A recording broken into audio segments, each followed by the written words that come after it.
अस्सलामु अलैकुम दोस्तों, आज हम जंगे बदर का वाक़िया लेकर आए हैं। आइए एक नज़र जंगे बदर पर डालते हैं। जंगे बदर में मुसलमानों के सामान सिर्फ 313 सहाबा, 70 ऊंट, 3 घोड़े, 8 तलवार और 6 जिरा। लश्कर कुफ्फार के सामान 1000 अफराद, 700 ऊंट, 100 घोड़े, 950 तलवार और 950 जीरा। जंग बदर में सहाबा इकराम की हालत। इस्लामी लश्कर के पास खाने पीने का सामान न था। किसी के पास 7 तो किसी के पास 2 खजूरें थीं। मुसलमानों के पास एक भी खेमा नहीं था। सहाबा इकराम ने खजूर के पत्तों और टहनियों से एक झोंपड़ी तैयार करके हजूर अक़दस नबी करीम सल्लल्लाहु अलैहि वसल्लम को उसमें ठहराया था। आज उस जगह पर मस्जिद बनी हुई है। जंग बदर में कुफ्फार की हालत। कुफ्फार के लश्कर में खाने पीने का सामान बड़ी कसरत से था। रोजाना 11 ऊंट जबह करके खाते थे। कुफ्फार के लश्कर में ऐश व इशरत का सामान भी काफी तादाद में था। जब वो किसी पानी के किनारे पड़ाव करते तो खेमे लगाते थे। उनके साथ गाने वाली तवाइफें थीं। हुजूर पूर्णूर नबी करीम सल्लल्लाहु अलैहि वसल्लम अपने 313 सहाबा इकराम रज़ियल्लाहु के साथ सन 2 हिजरी में मदीना शरीफ से बद्र के मुकाम पर पहुंचे, जहां कुफ्फारे मक्का के साथ जंगे बद्र का मशहूर वाक़िया रुनुमा हुआ। जब आप लोग बद्र के मुकाम पर पहुंचे तो रात हो चुकी थी। उस वक्त अरब के भयंकर दागाइद के तहत ये तय पाया गया कि सुबह जंग होगी, लिहाजा रात भर आराम किया जाए। फिर एक जानिब मुसलमानों के लश्कर ने पड़ाव डाला, जबकि दूसरी जानिब कुफ्फार अपने लश्कर के साथ ठहरे। हालांकि अगर ये मालूम हो जाए कि सुबह जंग होने वाली है तो मारे खौफ के नींद कहां आएगी। सहाबा इकराम रज़ियल्लाहु तो शहादत पाने की खुशी में और जज्बा ईमानी से सरशार वैसे भी न सो सके। सुबह न जाने किसकी किस्मत में जामे शहादत नोश करना लिखा हो, मगर अल्लाह ताला ने सारे इस्लामी लश्कर को सुकून की नींद मुहैया की। इससे पहले सहाबा इकराम कभी ऐसी पुरसुकून नींद न सोए थे। उधर अल्लाह ताला की कुदरत कामला से कुफ्फार पर रात भर खौफ तारी रहा, जिससे उनको सारी रात नींद न आई।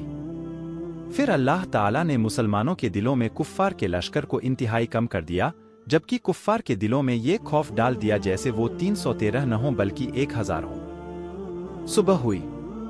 हुजूर नबी करीम सल्लल्लाहु अलैहि वसल्लम की इक्तिदा में सारे सहाबा इकराम रज़ियल्लाहु ने नमाज फज्र अदा की और नमाज अदा करते ही नबी करीम सल्लल्लाहु अलैहि वसल्लम ने सबसे कहा, अगर ऐसा हो जाए कि अल्लाह रब्बुल इज्जत की जानिब से 1000 फरिश्ते तुम्हें जंग में साथ दें तो कैसा रहेगा।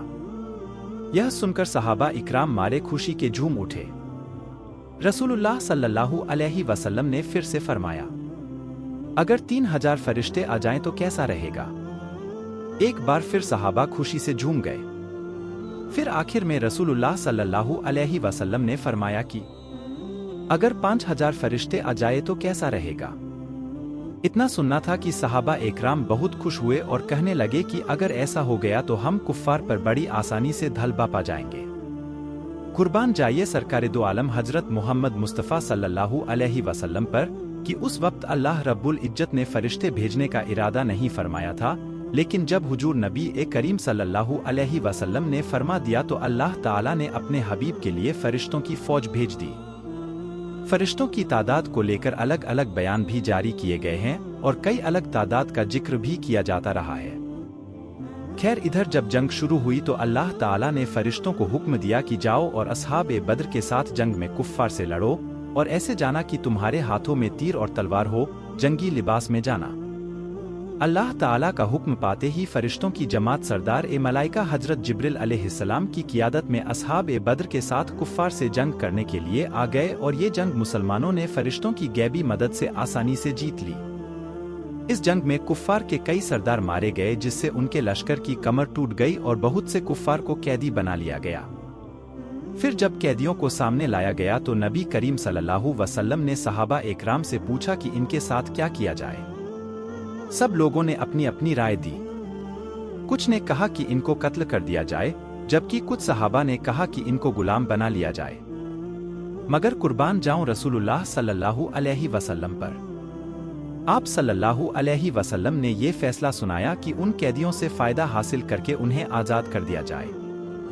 सुभान अल्लाह, क्या बात फरमाई है आप सल्लल्लाहु अलैहि वसल्लम ने। लोग उनको मारने की गरज से आते थे, लेकिन आप अपनी रहमत बाकरम के सदके उन्हें छोड़ देते थे। जंग खत्म होने के बाद सारे फरिश्ते वापस चले गए और आप सल्लल्लाहु अलैहि वसल्लम ने नमाज पढ़ाई। जब आप नमाज से फारिग हुए तो एक सहाबी ने अर्ज किया, या रसूल अल्लाह सल्लल्लाहु अलैहि वसल्लम, आप नमाज के दौरान मुस्कुरा क्यों रहे थे। तो सरकार दो आलम सल्लल्लाहु अलैहि वसल्लम ने मुस्कुरा कर जवाब दिया, जब जंग के बाद जिब्रील अमीन अलैहिस्सलाम तमाम फरिश्तों को लेकर चले गए तो अल्लाह ताला के हुक्म से आसमान पर फरिश्तों ने उन्हें अंदर आने से रोक दिया और फरमाया कि तुम जिस मकसद के लिए गए थे उसके बिना वापस कैसे आ गए। यह सुनकर जिब्रील अलैहिस्सलाम ने फरमाया, हम तो जंग में सहाबा की मदद करने के किए गए थे। फिर उन फरिश्तों ने जवाब दिया कि नहीं, तुमको मुहम्मदुर रसूलुल्लाह सल्लल्लाहु अलैहि वसल्लम की खातिर भेज गया था, लिहाजा जाओ और जब तक उनसे इजाजत न ले लो तब तक वापस न आना। इसी वजह से जिब्रील अलैहिस्सलाम मेरे पास आए थे और उस वक्त हम नमाज अदा कर रहे थे। मैं नमाज में बोल नहीं सकता था, इसलिए मुस्कुराकर मैंने उन्हें इजाजत दी कि हाँ, अब तुम सभी जा सकते हो। माशाअल्लाह। जंग बद्र से सबक। दोस्तों, हमने आपको जंग बद्र का वाकया आसान तरीके से बता दिया, लेकिन जंग बद्र का वाकया सिर्फ सुनने या खुश होने के लिए नहीं है, बल्कि हमें इससे सीखने की जरूरत है। नतीजा, कुफ्फार के लश्कर से 70 आदमी कैद किए गए और 70 आदमी कत्ल हुए, जिनमें अबू जेहल भी शामिल था। इस्लामी लश्कर में 14 सहाबा शहीद हुए और मुसलमानों को फतह मिली।